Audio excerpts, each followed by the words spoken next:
You better watch out, you better not cry, better listen up, and here's why. Because today we are discussing the gift of preparedness. The winter holiday season is among us, which means you guys are probably still thinking how to spread that holiday cheer and get something special for your loved ones. Now, first things that might come to mind may be a new bike, smartphone, maybe even a gift card. But what about the gifts that we don't traditionally consider? Something useful and handy that will come useful in the event of a disaster or an emergency. At the end of the day, we care about our loved ones, we want them to be happy, but we also want them to be safe. So if you're still not sure what to get, don't fret, we have you covered. Today we are joined by three of our FEMA friends today. To my right, we have Alli Carlock. To my left, we have Marianna Litscher and Laura Cirillo-Edwards here to give their ideas and creative insights on how to prepare this holiday season. Ladies, welcome to the FEMA podcast. Thanks for having us. Awesome. Great to have you guys here. So, Alli, I'd like to start with you. So, as we're in the holiday season now, and we're planning to take time off work or attend some holiday gatherings, reunite with our families, what are some things that we should consider first of all? Yeah, I think you mentioned an important part is that a lot of us are traveling, a lot of us are getting together with our family friends. It's a really exciting season. We're all excited about all the holiday travel and things like that, but we oftentimes overlook our preparations for the travel. So for instance, my family travels from DC to Michigan every year. So I need to start thinking about severe winter weather and what kinds of things are we going to have in our car in case our car breaks down on the side of the road. I have to make sure my kids are safe, my family is safe. So just taking a few extra steps to think through what hazards you may face in this new environment is really important. And ready.gov has a ton of really great resources that helps you learn all the protective actions for the different hazards and help get you ready. Those winter storms and blizzards in the north, they're nothing to mess with. Really, you don't want to joke those. Yeah. And I imagine that if you're going away for some indefinite time, maybe in the north, as you mentioned, you have to time it out appropriately, because if you're leaving for 1 week or maybe a month, you have to take that timeline into consideration, right? Yeah, it's always important to think of the different factors, whether it's the state you're going to or the duration you're going to be there. But the one thing that I'd say is probably the most helpful is to have a family communications plan. It's really simple, it's straightforward, it's something that's really effective for everyone. Ready.gov has these great little wallet cards. I have them in my wallet. My husband has his. My kids have it in their backpacks. It's just a great little piece of information when you're traveling. It's got all of this helpful information on it: schools, doctors, contact information, out-of-state contacts. And this is just going to make sure that as you're traveling, you and your family are all on the same page, and you know what to do if an emergency were to occur. Yeah. Now, Marianna, you bring a unique perspective and experience as a member of FEMA Corps, which is a group focused on preparedness. Give our listeners and viewers a quick glimpse into how FEMA Corps has either made you more conscious about preparedness or even your friends and family back home. Yeah, so FEMA Corps is a part of the AmeriCorps National Civilian Community Corps program, and it's actually a full-time team-based residential program. So being sent to various different places affected by disasters. For instance, Puerto Rico, I just recently spent 5 months there helping with the recovery of Hurricane Maria. I know that by me working alongside FEMA as a Corps member, it has given me a huge, better understanding of the importance of preparedness. And by discussing my experiences that I had there with my family members, like my dad, I call him every week and I let him know everything that had gone on. I think it's important to go ahead and use those opportunities that I have to go ahead and bring awareness to them as how important it is to not only understand the severe impacts that these disasters have caused the communities, but what to do in order to avoid that, especially when it comes to some of the hurricanes that happened back home in Florida, or also maybe other scenarios, maybe in Michigan, like snowstorms or tornadoes or things like that. I think it's a great time to go ahead and discuss the things to do for preparing yourselves for those types of disasters. And coming from, I believe it's the Florida Panhandle where you're from, correct? Yes. And having gone to Puerto Rico as well, you were able to see what kind of items, like we're going to discuss today, could be useful in those respective regions if a disaster were to occur, like a hurricane. Yes, absolutely. I think even being on this podcast today has really given me some great gift ideas for this upcoming holiday season. Absolutely, absolutely. Now, Alli, just back over to you. So I understand you have 2 children. Yes. And Christmas, Happy Hanukkah, Kwanzaa is a season for all of us to, spend time with kids. They're a huge focus. Why is it important to teach your children about preparedness? Yeah, I think oftentimes parents think and believe and hope maybe that they will be with their kids during an emergency. And the truth is, most likely you're not going to be with your child when that event occurs. It's a scary thought. It is very scary, not only for the child, but for the parent themselves. Their kid may be off at school or daycare or in after-school sports, and so they need to know what steps to take to keep themselves and others safe in those scenarios if you're not there to help. So we're here to help now. We can help them prepare, and FEMA has a ton of different great resources to do so. During September this year, we had our National Preparedness Month. That's right. It was a great time to reflect and to ask parents to take a moment to think, how are you going to be there for your children? How are you going to help them prepare? And so we've come up with a bunch of different great resources. One of them that I love is called Prepare with Pedro. It's an activity book. Pedro goes across the country and he meets a bunch of different families and learns about different hazards. This is a great way to start a conversation with kids, so it's not scary. Yeah. My daughter sometimes gets scared during thunderstorms, and so we talk about what Pedro would do. And so she colors the book and she does these little activities, and she's able to ease her fears because she's talking about it, she's visualizing it, and it puts her in a better place. And then we also have some really fun activities like this card game. Cards are a great stocking stuffer. Right. It's something that you can have on hand. You don't need electronics to plug it in. And this is an educational one. It's really fun. You get to learn about how to the simple steps to take in an emergency situation. So this is a great free resource available from FEMA. It's something I love to tell parents about. Yeah. And this coloring book and the cards are a great way to keep them occupied in case, of an emergency. Absolutely. So they don't worry and their minds are just, Absolutely. they're under control. In a Yeah. way. And Laura, I understand you have 2 children as well. do, yeah. So we have all these gifts in front of us here today. So you're probably getting some ideas as well. Definitely. How have your children reacted when they receive gifts that are tied to preparedness, but may not necessarily be first on their wish list? Yeah, sure. Well, my son is 3. Our oldest is 3. So he's honestly not too selective about what he gets. He's excited about everything. He loves his dad's flashlights. He loves to play with them, look under the couch for his toys. But those came in really useful when we had a couple of power outages this summer. They were readily accessible, so we just grabbed them. We actually have, my husband and I last year received a small generator. Not a gift for him, not something he would be excited about, but came in really handy because it kept our phones charged. It powered a small fan to keep us cool. Of course, it was the hottest day of the year probably. Yes. And so we were without power for a few hours and, had that fan going, had our phones charging, had the tablet charging. So while he might not have appreciated that as a gift, he definitely appreciated keeping his tablet charged so he could play games and stay occupied. Prepare with Pedro would have been a great thing to have so he could color and just keep him occupied. We had our sleeping bags during the power outage so that we could stay in a cool place, in our case in the basement, to sleep if we needed to.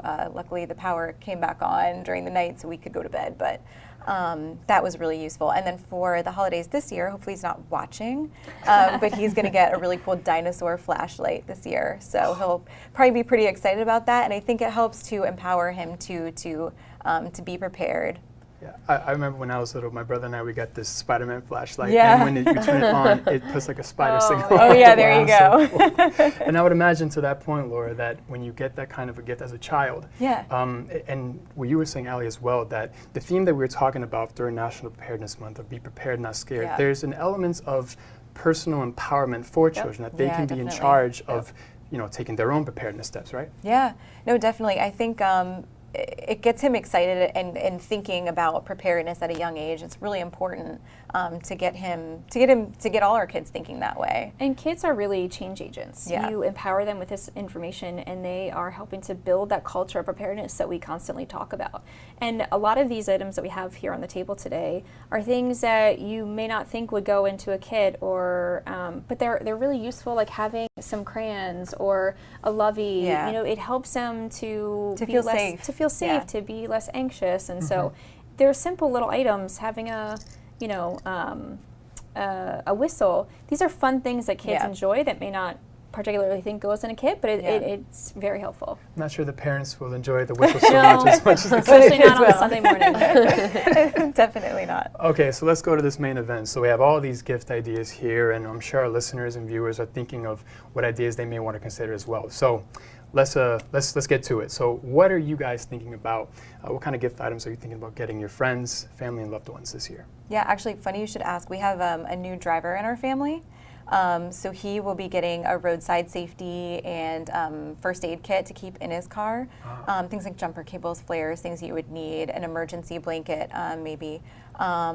And then when I started driving, when I was a new driver a very long time ago, my parents actually gave me as a stocking stuffer this vehicle safety tool. So it can function, there's different ones you can find, different price ranges, but this one functions as a seatbelt cutter, a window breaker. It's got a reflective strip on here. I've never had to use it, thankfully, but I always keep it within arm's reach in my vehicle just in case.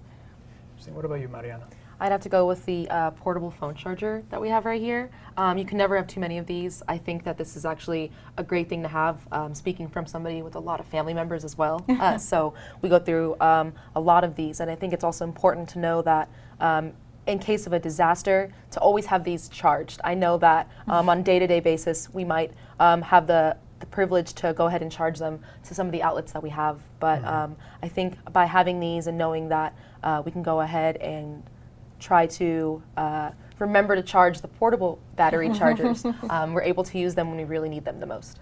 And as someone who also has a lot of younger siblings and cousins back home, I know that they are always attached to their phones or electronic devices, and if that's not charged, it can be a little nagging. So it always helps to have something like a portable charger available, so you not just have one, but maybe multiple charges. Oh yeah, I've already gone through at least 3 in the past, there you go. 2 years, just about. So. Alli, how about you? Yeah, flameless candles I think are also something fun. A lot of people like candles, my mom especially, and so making sure that you have these flameless candles available too, so that if you have kids or pets, it's not you're not creating your own hazard. So that's kind of a really fun and can be festive holiday gift. They're decorative but also functional. And they can be really cheap too. For sure. I think that would be pretty useful in a place where you might lose power, like in states that are affected by hurricanes, having flameless candles. And then you don't have to worry overnight. Like if you're putting a candle in your kid's room, if it's battery operated, you're not worrying that someone's going to knock it over in the middle of the night and you're in another disaster. You were going to say something. No, I was going to say we also have a great aunt that lives up in New York. It gets pretty cold. Her house is a little older. It gets a little drafty, especially in the winter. So this year we're sending her a small portable space heater to keep her warm, and some extra like thermal blankets, just things to keep her warm during the winter months. So you bring up a good point, and that's the theme of senior citizens are, as you say, a great aunt, uncle, but even our grandparents, because with those individuals in our family, there's a lot of factors we have to take into consideration, such as hearing, eyesight, mobility, or even protecting their documents at home. What might be some great gift ideas when taking some of those factors into consideration? Sure, that was a great question. Actually, you mentioned keeping documents safe. One of the things you could maybe consider is a watertight, fireproof safe to store things like that, insurance policies, other important documents. Maybe even helping to scan and store securely, of course, those important documents, that they're all together in one place, makes it less of a headache when you need them. And actually, FEMA has some really helpful tools to help you do that. So we have a document called the Emergency Financial First Aid Kit. This is a great tool to help you keep all your documents together so that if you're faced with a disaster situation, you have all of it here and you're not rummaging around trying to find all that really important information. So whether we're talking about the EFAC or a disaster checklist, there's a ton of great resources and tools that are available on ready.gov. And these resources are free to the public, right? Yeah, absolutely. All you have to do is call the FEMA Publication Warehouse or go online and just reference the publication number that is listed, and they will send you free of charge to your house. So it's not just maybe getting an item, like a physical item, but you can be helping those, like our senior citizens, with making sure they have a checklist. Or any family member, really. It doesn't have to be the older members of our families, but anybody. It's a good reminder for all of us. That's a great point. I actually started filling out the disaster checklist, making sure I have all my account numbers and phone numbers, that if we ever need them, one, I'm the person in my family that keeps track of all those things, and so if something happens to me, then there's, that stuff is all documented for my husband or for somebody else to take care of. And that's a great suggestion. Now, we've talked about certain members of our family, but what about pets? Because they're family members too, and we can never overlook those bundles of joy. Exactly, furry friends, bundles of joy when we're preparing and making our plans. Marianna, what kind of items might we want to consider getting our pets? Because I understand you have 2 pets, right? Yes, I have 2. I have Paco and Puppy. I love that. Paco is actually a 3-legged dog. So also part Chihuahua. It's very important to mention that because Chihuahuas tend to shake. So especially during the winter season, he gets very cold very easily. So I actually went ahead and bought a Christmas gift for him already. I was able to go to Five Below. It was only a $3 purchase, but this sweater, it says "Slay all day," so it's very festive. It's going to be a stylish piece to wear come Christmas morning when he gets this gift, when he opens up the rest of his other gifts, of course, too. And I believe that it's really important to keep in mind that you know, come the winter season, yes, it's cold outside, and yes, we want to keep them warm, but I think it's also important to note that come in the case of an emergency, it's important to be stocked on a pet's medicine, or maybe have a portable water bowl so your pet can also be given the necessities that they might need. Right. They can't get them themselves, so. Yeah, so we got to be there to provide for them and take care of our other little family members as well. Exactly. So. Marianna, we think pretty alike. sure. Yeah. Because I have this little coat for my Shih Tzu Luigi. So to keep him warm, and he's also a senior pet, so he needs to make sure, we need to make sure that we have his medications and things stocked up for in the event of something happening. Yeah. One thing's for sure, that your puppies, your dogs are going to be getting all the attention well at the dog taken park. care Very of. stylish too. Yes. Very stylish. Are the dogs going to be like, I didn't get a puppy sweater, a dog vest? You know, the other thing is that we have our dogs microchip, but we also make sure that they're wearing their collars all the time, so they have their identification on them should we ever get separated. Even if they just get out, you know, if it's not an emergency situation, but they get out of the yard somehow, making sure they always have their ID and phone numbers where we can be reached if someone should find them. That's a great idea. I don't think that's a traditional gift that we normally consider besides a play toy or a doggy pillow or something like that. Yeah. It's a great idea. So I love this. We have a lot of great ideas. We can keep on discussing these things we have on the table today. And a lot of these items can vary in price. So what might be some good ideas of stocking stuffers that might be relatively inexpensive but still a great idea to get, Alli? Yeah, there are, like you said, there are so many things that are relatively cheap and inexpensive, and this shouldn't be all about spending a lot of money, right? Mm-hmm. And so one of the things I always think about every year is I participate in gift exchanges, white elephant parties, and you're always trying to figure out, what can I give that is something fun that people will want and use but is generalized? Yeah. And so instead, I always reach for a gift card, and it's sort of boring.